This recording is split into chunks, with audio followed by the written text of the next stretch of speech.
Hello, my name is Jay Cooper. This is my talk for 7008 IBA. It's on Raystech. Raystech is the PV electric solar power company located in Brisbane, but it's also international within China and Germany. It's been expanding over the years. From 2008 onwards, it began to be formed and expand, especially in the last 5 years. It's had some financial issues with some components, but it's still growing, and it's an international company now, even though it's based in Australia. It also has a parts office and a supply office in China, and this office is quite successful in producing components and sending them out offshore. Because this is part of a critical analysis of international business supply chains, which is from China all across internationally around the world. This has become one of the most well-known, most expanded companies. They're quite well known for the technology increases and the change management tactics. Change management is like expanding into other countries.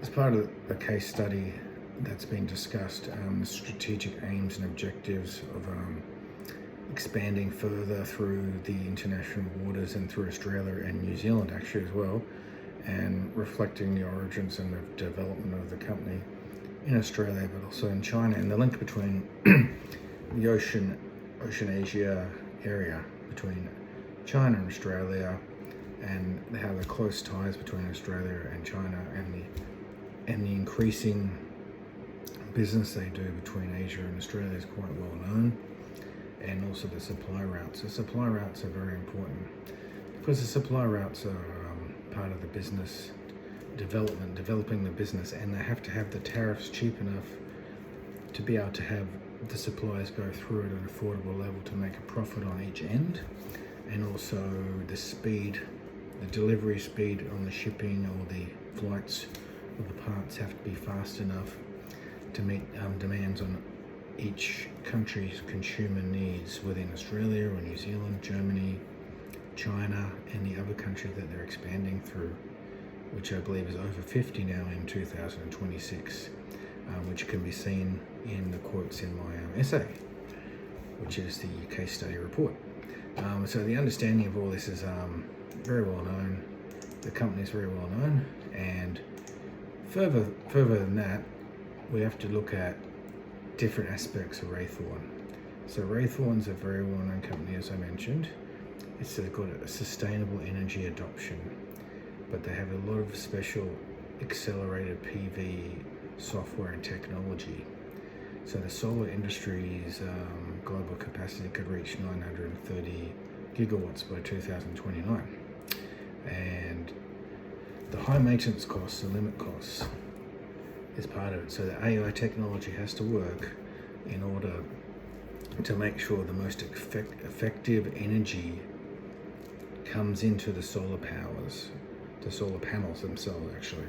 So the solar panels have to absorb as much energy as they can in the most efficient manner to actually make it cost effective for people who are paying a high electricity bill. So places like Perth, for example, Perth has electricity bills like $1,000 a month, sometimes $2,000.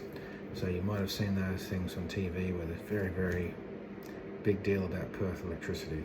So inconsistent high energy generation plus high maintenance costs limit performance.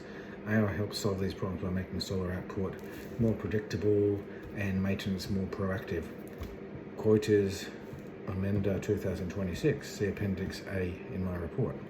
Lastly, integration of new technologies occurring for Raystech when launching an advanced module such as Longi's HPVC 2.0, which requires training, education initiatives, streamline rollout strategies, and minimize adoption and friction.